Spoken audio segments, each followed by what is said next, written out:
Hello दोस्तों, देवभूमि उत्तराखंड में आप सभी का स्वागत है।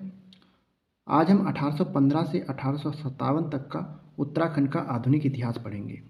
इससे पूर्व ब्रिटिश कुमाऊं कमिश्नर के बारे में हम पढ़ चुके हैं। उसमें आपने सभी 23 कमिश्नरों के बारे में जाना था, जिसमें जो प्रथम कमिश्नर थे वो ई गार्डनर थे। दोस्तों, गोरखा को पराजित करने के पश्चात उत्तराखंड में ब्रिटिश शासन स्थापित हो जाता है। संगोली की संधि के बाद उत्तराखंड में ब्रिटिश शासन जो है 1815 से स्थापित हो जाता है। ठीक है, तो अब स्थापित होने के बाद जो प्रथम कमिश्नर है, प्रथम कमिश्नर के रूप में ई गार्डनर को भेजा जाता है। इसके अलावा जो शासन से पूर्व की बात आती है कि इसमें शासन कैसे किया जाए, तो देखिए भू राजनीतिक महत्व मतलब इसकी जो भौगोलिक दशा थी। ठीक है, तो उत्तराखंड में आप सभी जानते हैं खेती उस स्तर पर नहीं होती है, तो यहाँ पर जो संपत्ति है वो वन संपदा है, खनिज है। ठीक है, तो ये वाला जो राजनीतिक महत्व है, इसको देखते हुए 1815 में, ठीक है, जो ब्रिटिश सरकार होती है वह उसे गैर विनियमित क्षेत्र घोषित करती है। अब ये गैर विनियमित क्षेत्र क्या होता है, आइए जानते हैं। गैर विनियमित क्षेत्र, ठीक है, इसे नॉन रेगुलेटरी एरिया कह सकते हैं, टेरिटरी कह सकते हैं। तो क्या होता है, देखिए ब्रिटिश काल में जिन प्रांतों को मुख्य आयुक्त का मतलब क्या होगा, चीफ कमिश्नर। ठीक है, तो चीफ कमिश्नर के अधीन रखा जाता था, जहां सरकार द्वारा बनाए गए नियम लागू नहीं होते थे।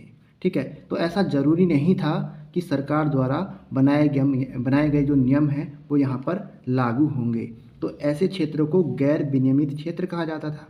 काफ़ी हद तक लागू नहीं होते थे, अगर बहुत ज़्यादा इम्पोर्टेंट है, बहुत ज़्यादा ज़रूरी है, तो वो नियम लागू होते थे। ऐसा भी नहीं है कि बिल्कुल भी इनका शासन जो है बिल्कुल अलग हो गया, अलग ही देश घोषित कर दिया, ऐसा भी नहीं था। ठीक है, तो आपको समझ आ चुका होगा गैर विनियमित क्षेत्र। अगर इसी के अपोजिट की बात करें तो विनियमित क्षेत्र क्या होते हैं, तो इसका अपोजिट ही है बस।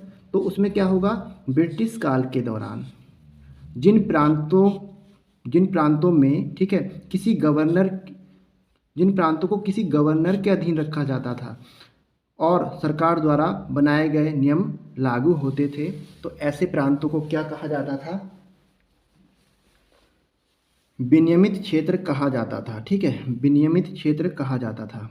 क्लियर, ध्यान रहेगा आपको। अगर मैं बता दूं 1857 से पहले, ठीक है, तो जब हमारे देश में 1773 के आसपास ईस्ट इंडिया कंपनी का शासन हुआ था, तो 1773 में पहला रेगुलेटिंग एक्ट लाया गया था। उसके तहत 3 प्रेसिडेंसी बनाई गई थी, मद्रास प्रेसिडेंसी, ठीक है, मुंबई प्रेसिडेंसी, और जो तीसरी थी बंगाल प्रेसिडेंसी, वो सबसे बड़ी प्रेसिडेंसी भी थी।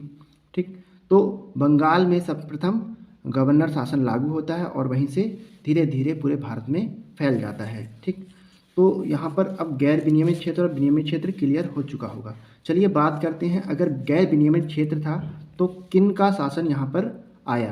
तो यहाँ पर लगभग कुल 23 कमिश्नर जो है उत्तराखंड पर शासन करते हैं। ब्रिटिश कुमाऊं कमिश्नर कहा जाता है, क्योंकि एक भाग गढ़वाल वाला जो क्षेत्र था वो सुदर्शन शाह के पास था, तो जो मोस्टली एरिया था वो कुमाऊं का था अंग्रेजों के पास। ठीक है, तो यहाँ पर जो प्रथम कुमाऊं कमिश्नर नियुक्त किया जाता है आप सभी जानते हैं, और ये बहुत बार जो है एग्जाम में भी आया है। ठीक है, तो वो कौन से हैं, ई गार्डनर हैं।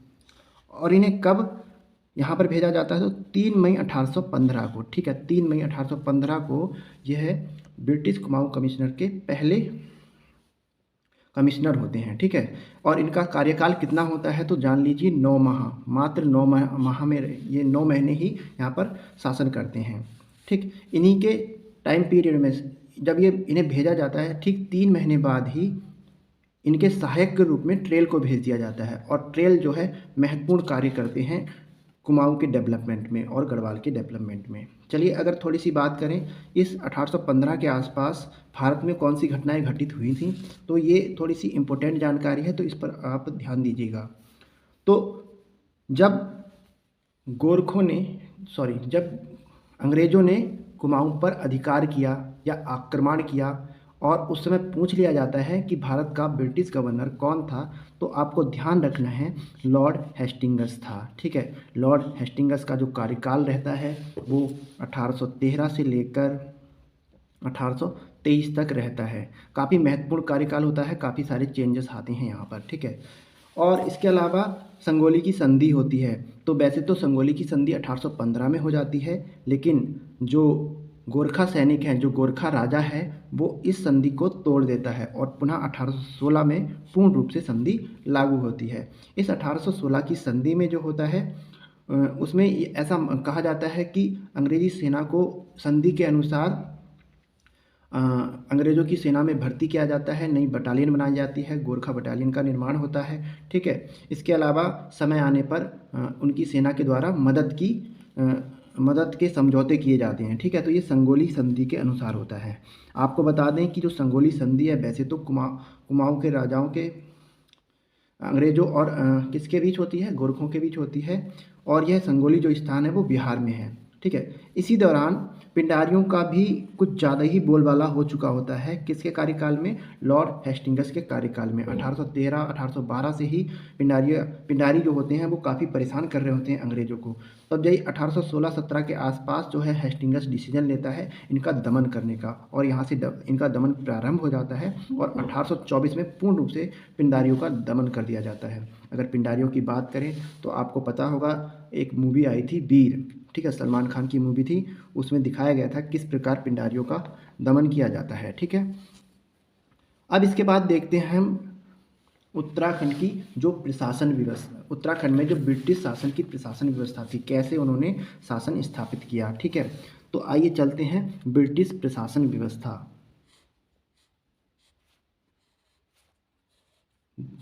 वैसे तो दोस्तों आप सभी को ये नोट्स देवभूमि उत्तराखंड की वेबसाइट पर मिल जाएंगे, और यहाँ पर जो हम कोशिश कर रहे हैं एक शॉर्ट नोट्स देने की।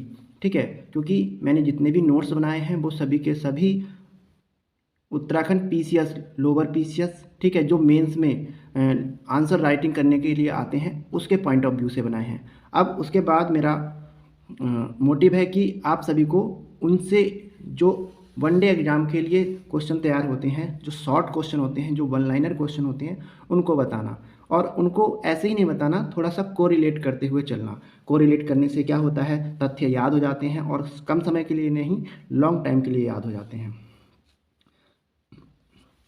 चलिए तो बात करते हैं 1815 से 1857 के बीच में ब्रिटिश प्रशासकों ने किस प्रकार की प्रशासन व्यवस्था अपनाई। हम केवल 1815 से 1857 तक के ही ब्रिटिश प्रशासन की व्यवस्था देखेंगे। तो क्या हुआ था, देखिए, प्रारंभिक में जब किसी भी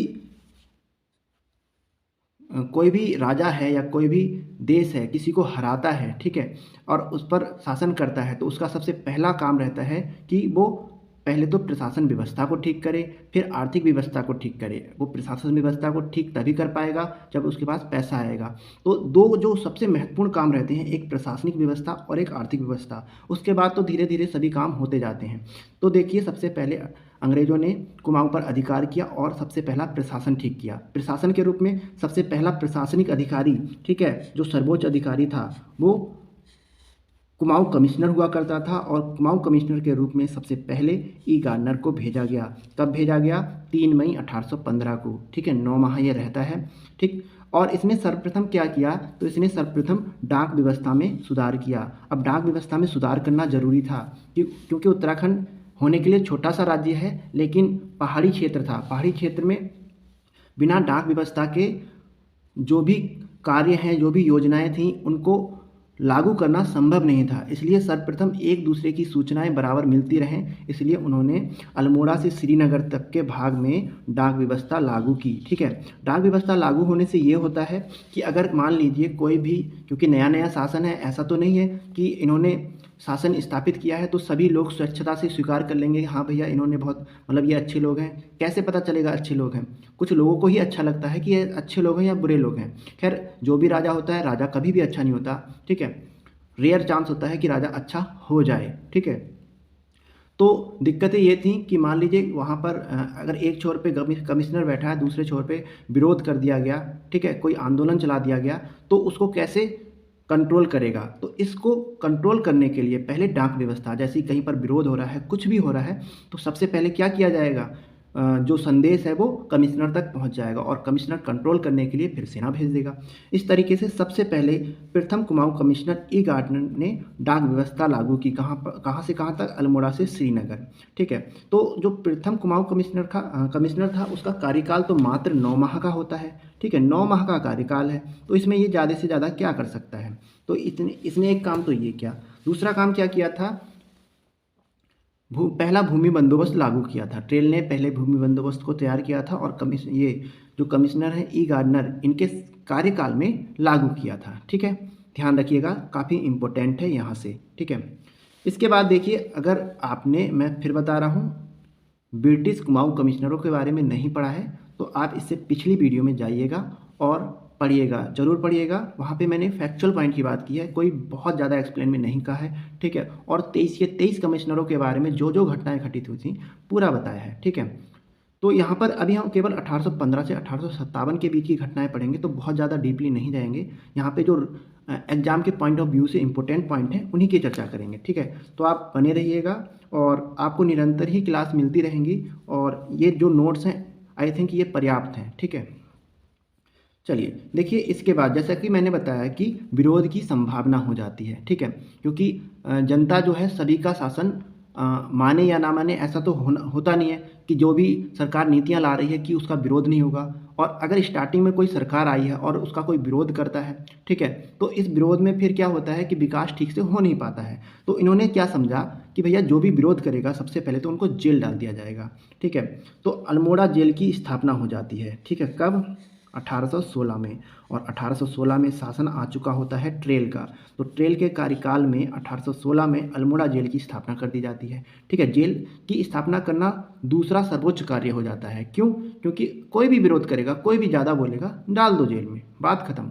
ठीक है, फिर तीसरा काम है, अब अल्मोड़ा में कर दी। अल्मोड़ा कहाँ पर है, पौड़ी कहाँ पर है, और उत्तराखंड, फिर से वही वाली बात आ जाती है कि एक तो पहाड़ी क्षेत्र है और फिर काफ़ी दूर दूर वाला क्षेत्र है। ठीक है, तो उन्होंने क्या किया, अल्मोड़ा वासियों के लिए, अल्मोड़ा के इधर कुमाऊं वासियों के लिए अल्मोड़ा में जेल बना दी, उधर गढ़वाल वासियों के लिए पौड़ी में जेल की स्थापना कर दी 1821 में। ठीक है, इसके बाद प्रशासन व्यवस्था को आगे बढ़ाते हुए जो ट्रेल हैं उन्होंने सर्वप्रथम पटवारी पद का सृजन किया। कहाँ पर, कुमाऊं में। तो देखिए, कुमाऊं में पटवारी पद का सृजन करने का श्रेय किन्हें दिया जाता है, तो ये दिया जाता है ट्रेल, विलियम ट्रेल को। 1819 में 9 पटवारी नियुक्त करता है। ठीक है, अब इसमें उसने खाली पटवारी नियुक्त किए, उसने ये नहीं लगाया कि पढ़े लिखे होंगे, कैसे भी होंगे, बस 9 पटवारी होंगे। ठीक है, फिर धीरे धीरे जो पटवारी हैं अपना कार्य करना प्रारंभ करते हैं, गांव की सीमाओं का परिसीमन करते हैं, नापते हैं। लोग इसी जो ट्रेल है, ट्रेल के कार्यकाल के दौरान ही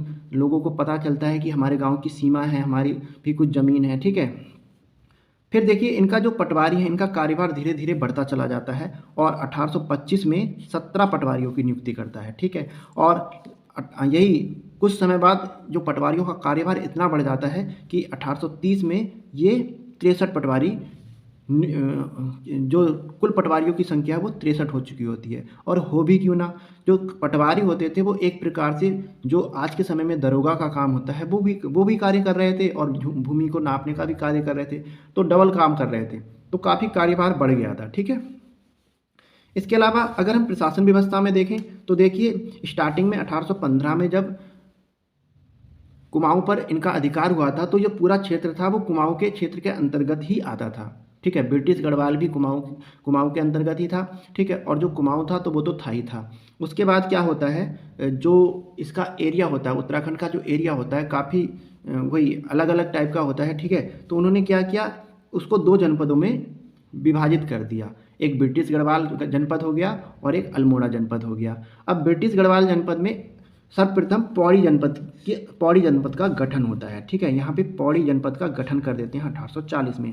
1839 में दोनों क्षेत्रों को अलग किया जाता है और 1839 के बाद पौड़ी जनपद का निर्माण कर दिया जाता है, मतलब गठन हो जाता है। ठीक है, ये भी पॉइंट ऑफ व्यू से काफ़ी इंपॉर्टेंट है एग्जाम के पॉइंट ऑफ व्यू से। ठीक, अब देखिए राजधानी, अगर ब्रिटिश गढ़वाल की राजधानी की बात करें तो जब गठन किया जाता है पौड़ी जनपद का तो राजधानी भी इसकी पौड़ी में स्थापित कर दी जाती है। कहाँ से?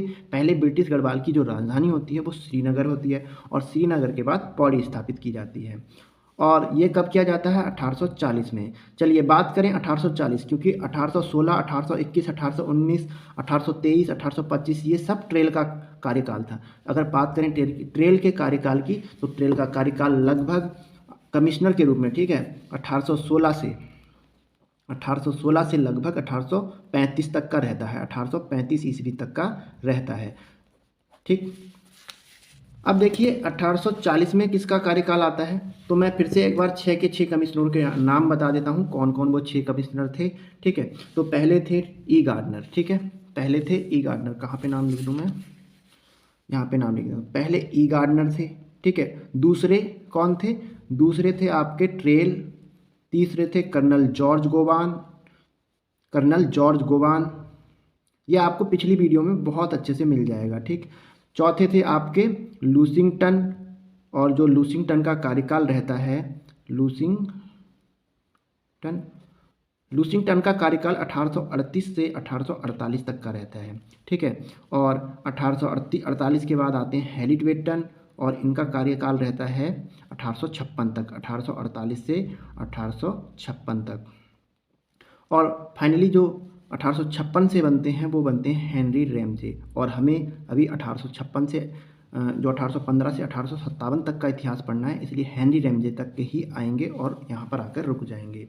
ठीक, चलिए, तो मैं यहाँ ये बताना चाह रहा हूँ कि जब पौड़ी जनपद का गठन किया जाता है तो ये क्वेश्चन पूछ लिया जा सकता है कि पौड़ी जनपद के गठन के समय, ठीक है, जो कुमाऊं का कमिश्नर कौन था? तो देखिए 1838 से 1848 के बीच में लूसिंगटन है। ठीक है, लूसिंगटन है तो मतलब लूसिंगटन था। ठीक, उसी के बाद बात करें कुमाऊं मंडल का भी मुख्यालय चेंज होता है। ठीक है, तो पहले कुमाऊं जो मंडल था उसका मुख्यालय होता है अल्मोड़ा। ठीक है, जब जो कुमाऊं मंडल का जो मुख्यालय होता है पहले अल्मोड़ा था और बाद में कहाँ जाता है? नैनीताल। तो ये नैनीताल कब परिवर्तित होता है? 1854 में। और किसके कार्यकाल में? तो इस समय हैरिटवेटन का कार्यकाल होता है। क्लियर है? हाँ, याद रखिएगा, बहुत इंपॉर्टेंट फैक्ट है यहाँ पर ये। चलिए, अगर हम आर्थिक स्थिति की बात करें, क्योंकि बहुत ज़्यादा आर्थिक जो स्थिति, आर्थिक व्यवस्था है, काफ़ी महत्वपूर्ण रोल निभाती है किसी के भी शासन और प्रशासन को आगे बढ़ाने के लिए। ठीक है, तो उस ज़माने में देखो फैक्ट्रियाँ नहीं होती थी, तो आय का जो सबसे प्रमुख स्रोत हुआ करता था वो था हमारा भू राजस्व। आय का प्रमुख स्रोत, ठीक है, आय क्या हो गया? धन। जो भी यहाँ पर काम कर रहे हैं, जो भी सैनिक हैं, पटवारी हैं, तो उनको आय कहाँ से प्राप्त होगी? तो आय भू राजस्व से प्राप्त होगी। ठीक है, तो यहाँ पर कर व्यवस्था को ठीक किया गया। तो कर व्यवस्था को ठीक करने के लिए, क्योंकि आय जो है भूमि से लेनी थी, तो सबसे पहले भूमि बंदोबस्त किए गए। तो ट्रेल द्वारा प्रारंभ में 7 भूमि बंदोबस्त लाए गए।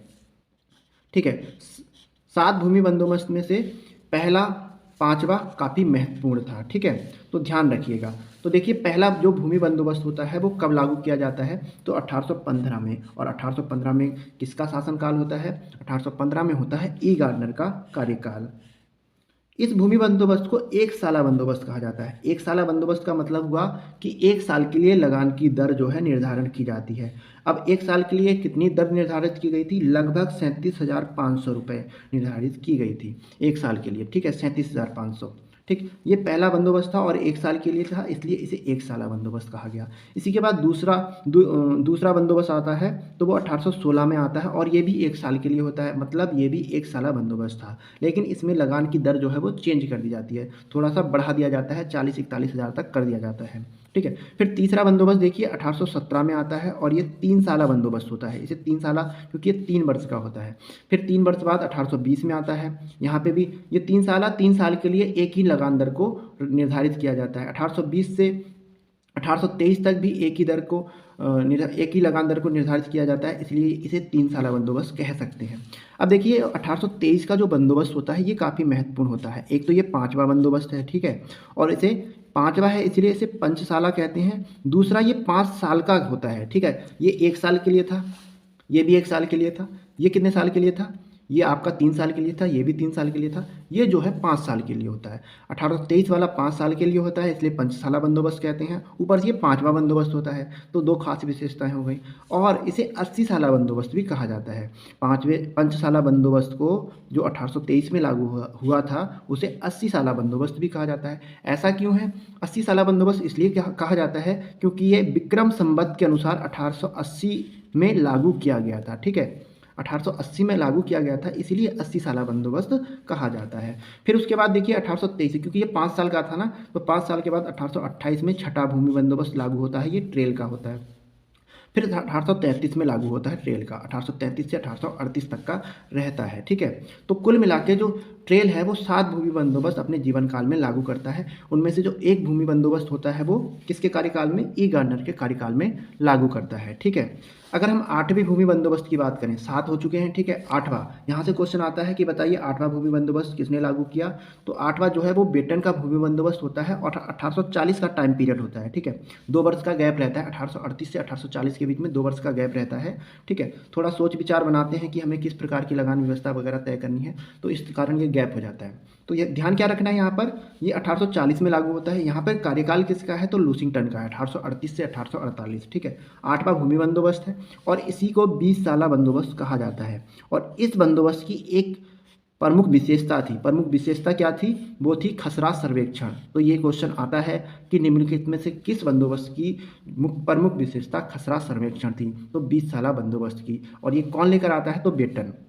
तो देखिए कार्यकाल तो किसका होता है? लूसिंगटन का होता है, लेकिन बेटन जो है सहायक के रूप में आते हैं। ठीक है, और वो इस तरह के बंदोबस्त को लागू करवाते हैं। ठीक है, किससे? लूसिंगटन से। तो इसे बेटन का बंदोबस्त भी कहा जाता है। चलिए आगे बढ़ते हैं और देखते हैं और क्या क्या है इसमें।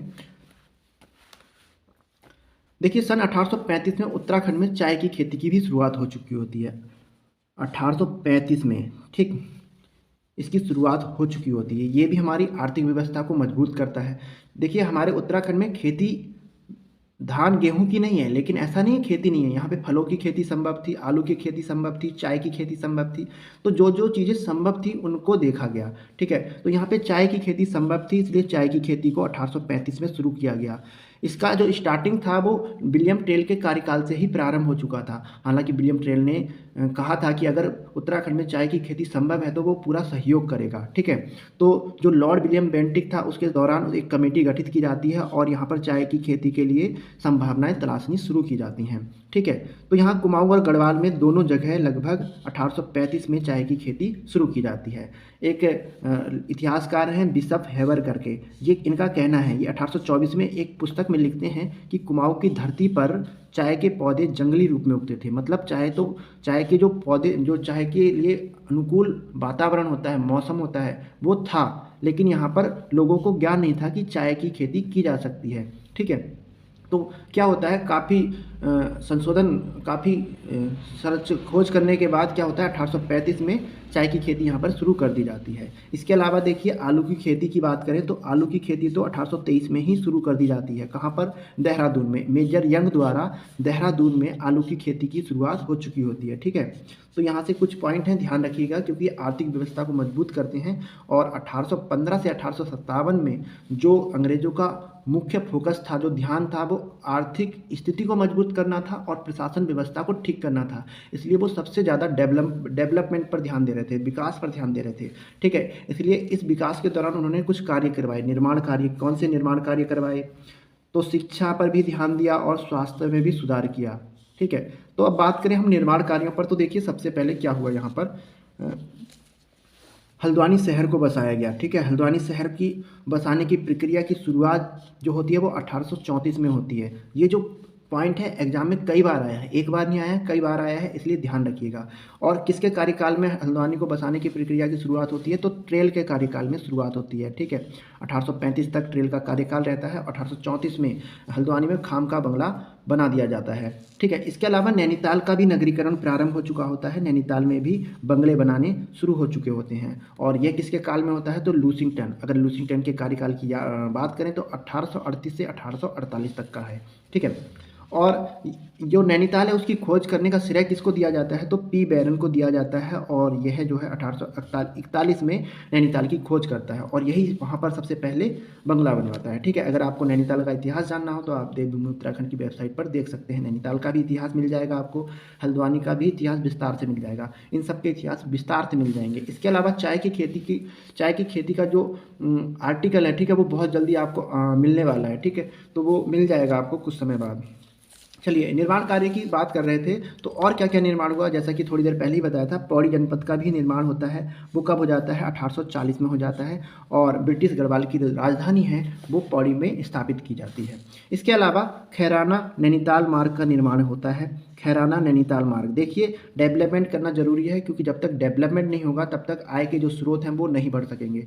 तो 1845 में रास्ते बनाने शुरू हो चुके होते हैं। ठीक है, तो खैराना नैनीताल मार्ग की स्थापना बनाना शुरू कर चुके होते हैं, और ये 1845 का टाइम किसका है, ये लूसिंगटन का कार्यकाल है। इसके अलावा गोमती नदी के ऊपर भी पुल बनाया जाता है। ठीक है, गोमती नदी कहाँ पर बहती है, तो बागेश्वर, ठीक है, सरयू नदी की सहायक नदी है गोमती नदी, और ये बागेश्वर में बहती है, और ये 1848 में पुल बनता है इस नदी के ऊपर, और ये भी कार्यकाल लूसिंगटन का रहता है। ठीक, इसके अलावा एलिमेंट्री स्कूल, ठीक है, एलिमेंट्री वर्नाकुलर स्कूल होता है, वर्नाकुलर स्कूल है। ठीक है, उसकी स्थापना हो जाती है 1840 में। तो जो अंग्रेज होते हैं वो शिक्षा पर भी ध्यान देते हैं, क्योंकि एक ये जो आपका खसरा सर्वेक्षण जिसकी प्रमुख विशेषता थी, ठीक है, खसरा सर्वेक्षण के लिए आपको पढ़े लिखे पटवारियों की आवश्यकता थी। इसी तरह अन्य क्षेत्रों में भी पढ़े लिखों की लोगों की आवश्यकता थी, इसलिए स्कूलों की भी स्थापना की जानी शुरू हो जाती है। ठीक है, इसी तरह औषधालय, ठीक है, डिस्पेंसरी की स्थापना होती है कब, 1848 में। अब आप कार्यकाल ध्यान रखना किसका कार्यकाल कब रहा होगा, और ये औषधालय की स्थापना होती है अल्मोड़ा में। ठीक, इसके अलावा डिस्पेंसरी कमेटी और सर्जन की नियुक्ति भी करते हैं। ठीक है, अंग्रेज जो अधिकारी होते हैं एक सर्जन की नियुक्ति भी करते हैं, वो 1847 और 1848 के आसपास। इसके अलावा जो पॉइंट है, अंतिम पॉइंट है, गढ़वाल में लोहे का प्रथम सस्पेंशन पुल का भी निर्माण किया जाता है, और ये श्रीनगर में, और इस समय कार्यकाल रहता है हेलिट बेटन का। ठीक है, बेटन के कार्यकाल को कुमाऊं का स्वर्णिम युग कहा जाता है। ठीक है, तो ये रहे कुछ आपके महत्वपूर्ण तथ्य। अगर बात करें, देखिए यहाँ पर आपको सब कुछ यहाँ पर डेवलपमेंट नज़र आ रहा होगा। ठीक है, तो जितने भी डेवलपमेंट थे, जितनी भी अच्छी बातें थीं, ये सब ब्रिटिश इतिहासकारों ने कहा था।